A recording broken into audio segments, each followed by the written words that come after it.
అబ్బా వెళ్ళి మీ అమ్మని అడిగిపో అమ్మ, నాకు చాలా పని ఉంది.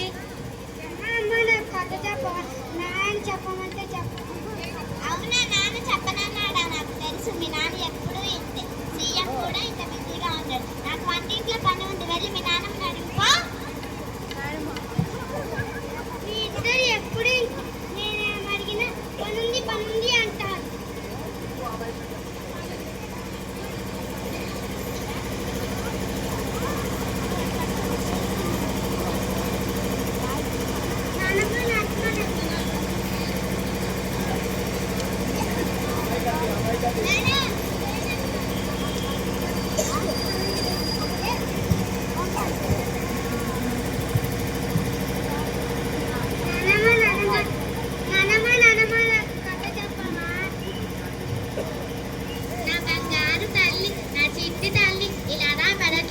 చెప్పుకున్నా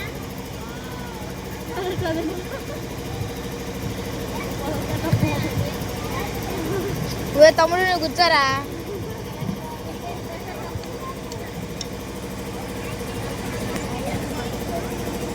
ఏంటి ఏదో పాచిపోయిన వాసన వస్తుంది? ఏం లేదండి, నిన్న మిగిలిపోయిన ఉప్మా ఉంటే పడేయడానికి వెళ్తాను. ఎక్కువగా ఎందుకు చేసావే? మీరే తిని బలుస్తారని. దీని పేరు ప్రభావతి. కోపం చాలా అతి, అస్సలు లేదు మతి. ఇది చాలా పెద్ద కోతి, మీకు పగులుతుంది మూతి. అయినా ఇది పడేసే బదులు అమ్మసలాన్ని పెట్టుకోండి. అత్తయ్య, మీ అమ్మ పిలుస్తుందమ్మా.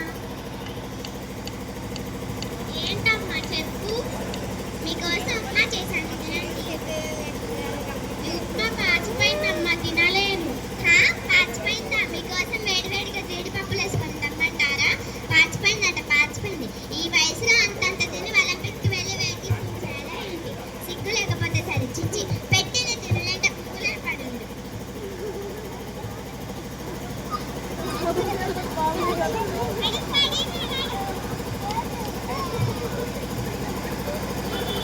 ఏమండి, ఇంట్లో ఇంత చాటు చేయలేకపోతున్నా. నీకు ఇప్పుడు ఏమైందే? ఇంకా ఏం కావాలండి? మీరు పొద్దున అనగా వెళ్తారు, పాప స్కూల్కి వెళ్తుంది. మీరు వచ్చేంత వరకు అక్షలానికి సేవ చేస్తూ ఉండాలి. అంత గొప్ప సేవలు ఏం చేశావే? ఏం చేశానో చెప్పాలా ఏంటి? చెప్పకపోతే అర్థం చేసుకోలేరు. ఇప్పుడేం చేయమంటావే చెప్పు. ఆ ముసలి మాత్రం ఇంట్లో వద్దు. ప్రతి ఊరిలో ఉన్నాయి కదా వృద్ధాశ్రమాలు, దేంట్లో ఒక దాంట్లో చేర్చండి. వృద్ధాశ్రమానికి ఫోన్ చేయండి. చేస్తున్నా, ఇప్పుడే చేయండి.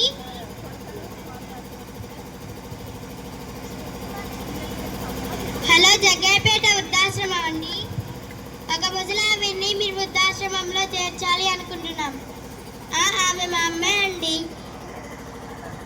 అనాథుల్ని మాత్రమే చేర్చుకుంటా. సరేనండి.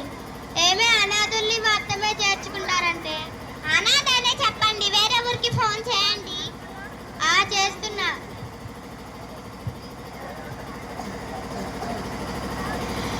హలో, నందిగామ వృద్ధాశ్రమం అండి. ఒక ముసలావిని మీరు వృద్ధాశ్రమంలో చేర్చాలి అనుకుంటున్నాం.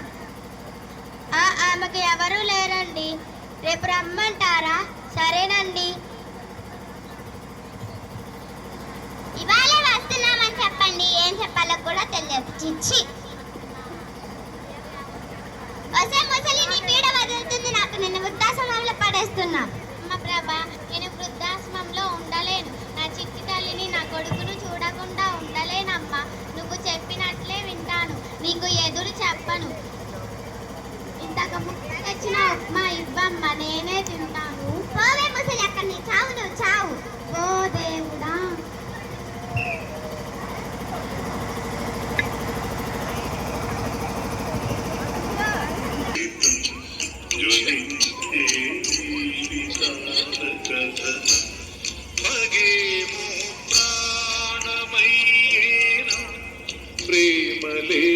నా కోడలున్న దాంట్లో తప్పేముంది?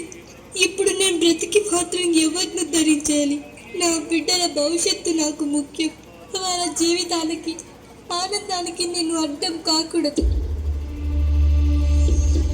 ఎవరి తల రాత ఎవరు రాస్తారు, దైవమున్నాడు నడుపుతున్నాడు నడుపుతున్నాడు. ఎవరి తల రాత ఎవరు రాస్తారు, దైవమున్నాడు నడుపుతున్నాడు నడుపుతున్నాడు.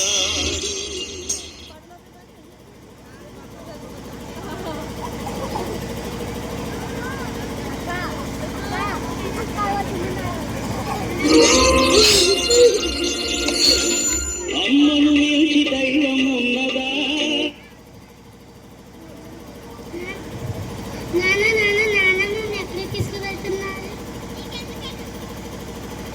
నీకెందుకు ఎన్నారు మూసుకొని వెళ్ళి చదువుకోపా. చెప్పు నాన్న. ఏం లేదమ్మా, నాన్నమ్మకి వయసు ఎక్కువైపోతుందని ఇంట్లో సరిగ్గా చూసుకోలేకపోతున్నామని ఆశ్రమంలో చేర్చాలి అనుకుంటున్నాం. నాకు కూడా ఇవ్వండి నాన్న. మీరు ముసలోళ్ళు అయ్యాక నేను మిమ్మల్ని అక్కడికే పంపిస్తాను. చూసారా ఆ ముసలానికి ఆరోగ్యం మళ్ళీ తయారైందా? ఇందాక పాచిపోయిన ఉప్మా మా నాన్నమ్మకి పెట్టారు. అదేదో నువ్వు తినొచ్చు కదా, లేకపోతే నాన్నకు పెట్టచ్చు కదా, పోనీ నాకు ఇవ్వచ్చు. ఎందుకమ్మా నీకు నాన్నమ్మ అంటే అంత కోపం? అయినా నీ తెలివి ఏమైంది నాన్న? నువ్వు నన్ను చిన్నప్పుడు ఎంత బాగా చూసుకున్నావు, నాన్నమ్మ కూడా అంతే బాగా చూసుకుంది. ఆ మాత్రం అర్థం కాలేదా? అయినా నీకన్నా బాగా చూసుకుంటుంది. రోజు కథలు చెప్తుంది, పాటలు పాడుతుంది, నాతో ఆడుకుంటుంది. మీరైతే పనుంది అని తప్పించుకుంటారు. నాన్నతో పాటు నన్ను కూడా పంపండి, అప్పుడు మీ ఇద్దరు హ్యాపీగా ఉండండి. అంత పెద్ద పెద్ద మాటలన్నీ మమ్మల్ని బాధ పెట్టకుతారు. నాన్నమ్మ బాధపడదా అమ్మా? మా తప్పు తెలుసుకున్నాం తల్లి, క్షమించు. నన్ను కాదు, నాన్నమ్మ దగ్గరికి వెళ్ళి క్షమించమని అడగండి.